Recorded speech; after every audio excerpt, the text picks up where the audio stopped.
Arthur Morgan doesn't fall because he's cruel. He falls because he stays, after he knows better. Loyalty to Dutch, to the gang, to a version of himself built only to survive. For a long time, that loyalty feels noble, until it becomes an excuse. Because there's a moment every man dreads, the moment you realize what you called faithfulness was really just fear of admitting you were wrong. I know that fear. I've lived it. This is Disassembled Heroes and Villains, and today we're asking, when does loyalty stop being a virtue and start becoming a refusal to act on what you already know is wrong? Arthur Morgan's defining trait isn't violence, it's loyalty. And it's so important because it reframes everything we think we know about him. Arthur isn't the one chasing chaos, he's the one cleaning it up. He isn't hungry for power or glory, that's Dutch. He stays loyal to the gang, not as criminals, but as family. And he stays loyal to a version of himself forged in survival, where endurance is virtue, and leaving feels like betrayal. Early on, that loyalty works. It keeps people fed, it keeps the gang together, it gives structure to a violent, uncertain world. And that's important to say clearly.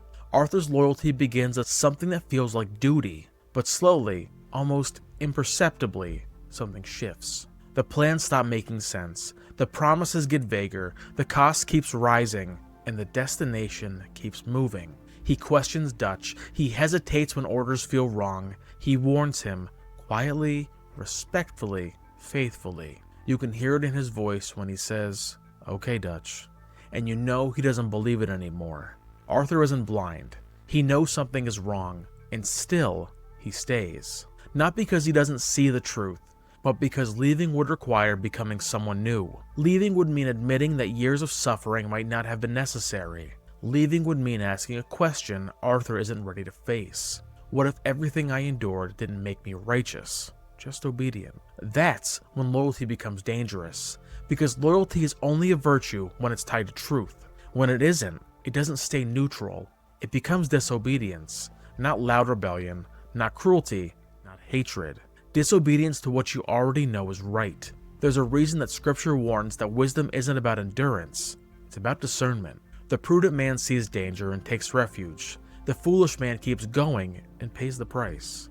Arthur sees the danger, but stopping feels like failure. And when loyalty comes before truth, it stops being masculine and starts being worship.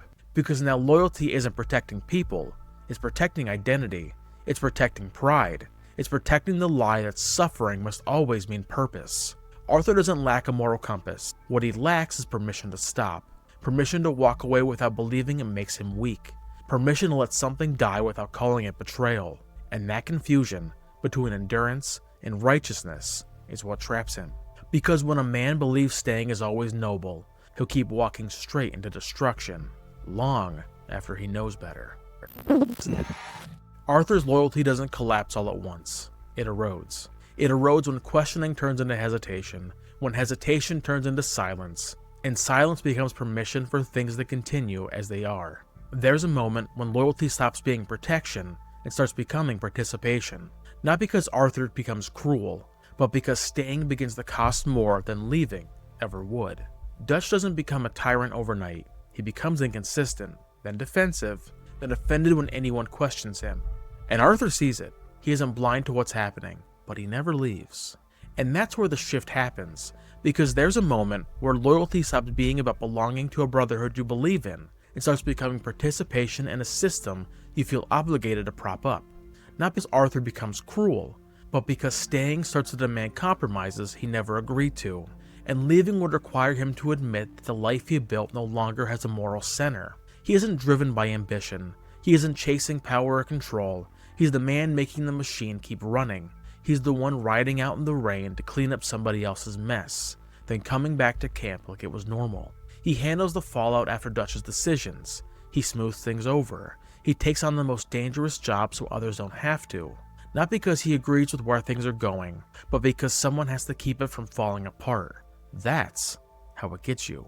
Not with a decision, with 100 small fines. You don't wake up one day and decide to support something broken. You just keep fixing it.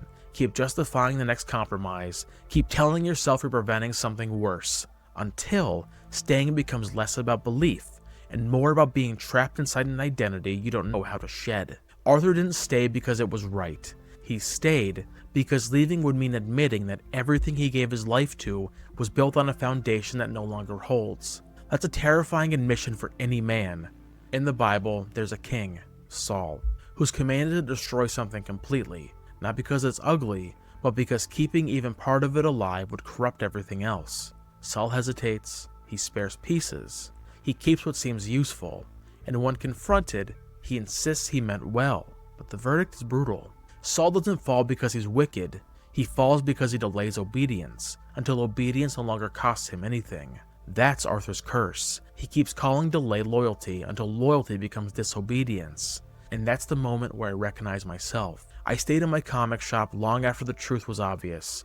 The numbers didn't work, the cost to my family kept rising, the joy was gone, but my effort kept increasing. Because effort can feel like a guiding star when you don't want to admit its fear. I told myself staying was responsibility, that walking away meant weakness, that endurance proved I was doing the right thing, but it wasn't faith.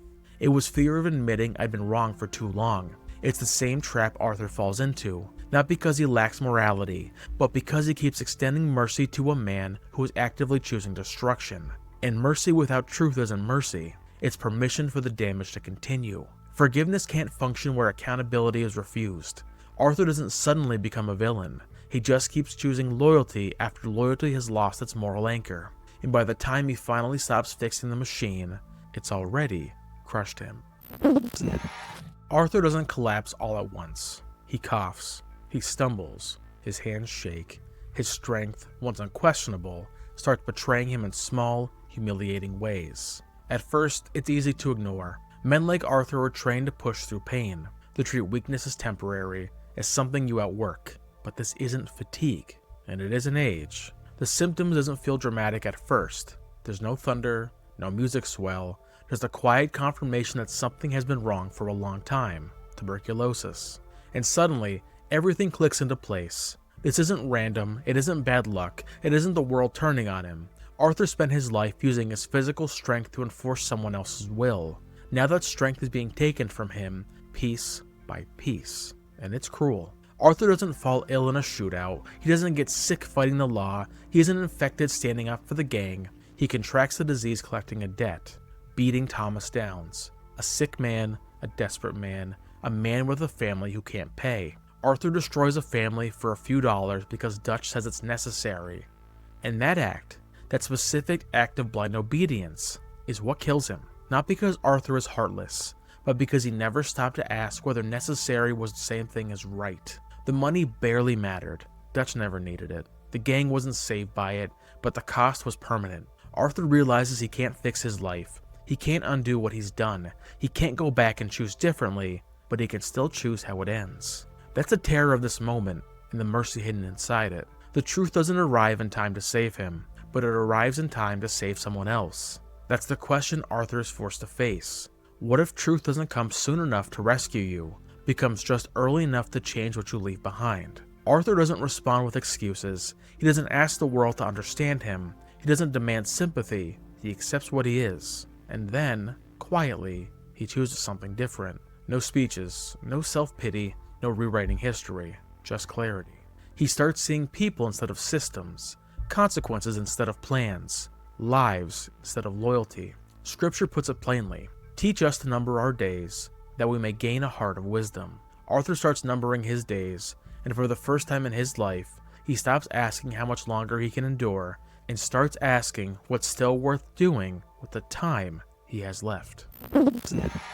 Arthur's clarity doesn't save his life, but it does change the question he asks himself every day. How do I survive this? How do I endure? How do I keep going? After the diagnosis, that question dies, and a harder one replaces it. Who do I protect with what I have left? Arthur doesn't redeem himself. He redirects what remains of his strength. The turning point doesn't come in a gunfight. It comes at a train station. Sister Calderon asks him a simple question, not about his crimes, not about his loyalty, not about his past, about his soul. And for the first time in his life, Arthur drops the mask. The outlaw vanishes, the enforcer disappears, and all that's left is a dying man admitting the truth. I'm afraid, because it's the first time Arthur stops trying to justify who he's been and admits who he's becoming. Fear isn't weakness here, it's honesty, and honesty finally gives him direction. Arthur doesn't try to erase his past. He knows that ledger can never be balanced, so instead, he starts reallocating the damage. He stops collecting debts, not because money doesn't matter, but because he finally understands what does. He throws Strauss out of camp, not for revenge, but as a refusal. Refusal to keep funding survival by destroying families. Refusal to let someone else inherit the poison that's killing him. And then he does something quieter, something heavier. He helps the Downs family. The same family he helped break, not to feel forgiven, not to feel clean, but because it's the right thing to do, even when it costs him. Arthur's mercy stops being sentimental and starts being responsible. People begin calling him a good man, the widow, the nun, strangers who only see the end of the story. Arthur never accepts it, because he understands something they don't. Redemption isn't a title you earn, it's a direction you choose day after day. This is where John Marston enters the story, not as a side character, but as the future Arthur will never live to see. John is younger, still reckless, still capable of choosing the wrong lesson. Arthur sees himself in him, and for the first time, loyalty points forward instead of backward. Arthur stops protecting the gang, stops protecting Dutch, stops protecting the myth. He protects John's future. Scripture puts language to this instinct. Greater love has no one than this, than to lay down one's life for his friends. Arthur doesn't quote it, he lives it, quietly, without applause. He uses what's left of his body, his time, his strength, not to save himself, but to ensure John doesn't repeat the same mistakes he did. Protection over pride, legacy over ego, responsibility over reputation. Arthur knows he won't outrun his past, but he can decide who it stops with. It's in these moments that Arthur chooses the legacy he'll leave behind, choosing not to pass the damage forward, choosing to end a pattern instead of defending it, choosing to let his strength mean something after him. Arthur doesn't get to be good, he gets to be useful, and sometimes, when there's nothing left to save, that's the only kind of redemption a man gets. If you're listening to this and feeling the tension in Arthur's story, between staying loyal to what shaped you and realizing it may be costing more than it's giving, it's the work we do here. This show isn't about judging the choices men make, it's about learning how to tell the difference between loyalty that protects and loyalty that quietly destroys. If that's a conversation you want to keep having, subscribe to Disassembled Heroes and Villains, because these stories aren't really about outlaws or redemption arcs. They're about the moments in our own lives where we have to decide what we're willing to keep carrying and what we're responsible for ending. You're not alone in that question, and if this episode hits close to home, you're in the right place. Arthur's Morgan story doesn't end on a mountain. It ends much closer to home, because what destroys Arthur is an outlaw life. It isn't violence, it isn't even Dutch. It's staying loyal past the point of wisdom, and that's where the story stops being stuck over 100 years in the past and starts being about us. Most men don't stay because they're unaware. They stay because they feel responsible, because they're dependable, because they're the ones who hold it together. Arthur survives because he learns how to endure, and for a long time, endurance works. But survival skills are not the same thing as leadership skills. Endurance will keep you standing. Leadership asks whether you're standing in the right place. Arthur learns how to take hits, how to absorb chaos, how to keep the system functioning no matter the cost. That makes him useful, but it doesn't make him wise. And that distinction matters, especially for men, because staying can feel responsible while quietly destroying everything that actually matters. Arthur keeps the gang running, he keeps Dutch insulated, he keeps the lie alive. And the whole time, he tells himself the same thing many men do. If I don't stay, everything falls apart. That's you living like a hostage. It's the hard truth that Arthur's life exposes. You don't have to be a good man to do a good thing, but you do have to be willing to stop lying to yourself. Arthur's tragedy isn't that he's loyal, it's that he never asked what that loyalty was serving anymore. And most men don't either. They stay in jobs that hollow them out. They stay in relationships that rot their character. They stay under leaders who demand sacrifice but never change. And they call it commitment. They call it faithfulness. They call it strength. But Arthur shows us what it really is. Avoidance. Plain and simple. Avoidance of the truth that something has died. Avoidance of the fear that leaving means failure. Avoidance of the responsibility to choose differently. Arthur's story forces us to confront something we don't like to name. Mercy without boundaries isn't mercy. It's you being too afraid to draw a line. Forgiveness doesn't mean staying. Mercy doesn't mean proximity. Love does not mean letting someone keep destroying you. Arthur forgives Dutch again and again. Forgiveness without accountability doesn't heal, it enables. And by the time Arthur understands that, he understands it too late to save himself. And that moment is one of the most uncomfortable parts of his story. Arthur doesn't get redemption through staying. He gets it through leaving.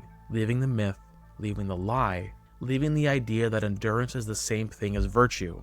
And that's why his final loyalty matters. Because when Arthur finally chooses, he doesn't choose Dutch. He doesn't choose the gang. He doesn't choose the past. He chooses John. He chooses a future he will never see. It's the moment Arthur becomes a father, because fatherhood isn't about control, it's about interruption. Interrupting cycles, interrupting patterns, interrupting damage before it gets passed down. Arthur realizes something most men only learn too late. Your children won't remember what you endured. They'll remember what you normalized. They'll learn what you stay loyal to. They'll learn what you tolerate. They'll learn what you refuse to walk away from. So let me ask you, if your child grew up watching your life, what would they learn you're actually loyal to? Your job, your pride, your image, your fear of starting over, or your integrity? Arthur's final lesson isn't be a better man. It's something quieter, something harder. Stop carrying what never is yours to save. Stop protecting what refuses to change. Stop mistaking surviving for thriving. Because the world doesn't need more men who can endure damage. It needs men who know when to end it. Arthur doesn't die because he failed. He dies because he stayed too long. And the reason his story hurts, the reason it lingers, is because deep down, we know exactly how easy that mistake is to make. The good news is this: you don't need a terminal diagnosis to change direction. You don't need to lose everything to choose differently. You don't need to wait until the damage is irreversible. Arthur teaches us that redemption isn't about erasing the past. It's about deciding where the damage stops. And the moment you choose that, the moment you stop lying to yourself, you haven't just survived, you finally started to live. Arthur Morgan doesn't escape his past. He doesn't get to rewrite it. He doesn't get to clean it up. He doesn't get to pretend it didn't cost people something. What he gets is the one final choice. Not what his life meant, but what his life would produce. Because at the end, Arthur stops trying to be seen as good and starts trying to be useful. He takes what's left, his strength, his time, his last ounce of clarity, and he decides who benefits from it. That's mercy that he's finally been granted. Not mercy as denial, not mercy as enabling, mercy with boundaries. Mercy that protects the future instead of excusing the past. Arthur Morgan shows us that staying isn't always strength, and leaving isn't always failure. This has been Disassembled Heroes and Villains. Stay deliberate, stay accountable, and as always, stay handsome.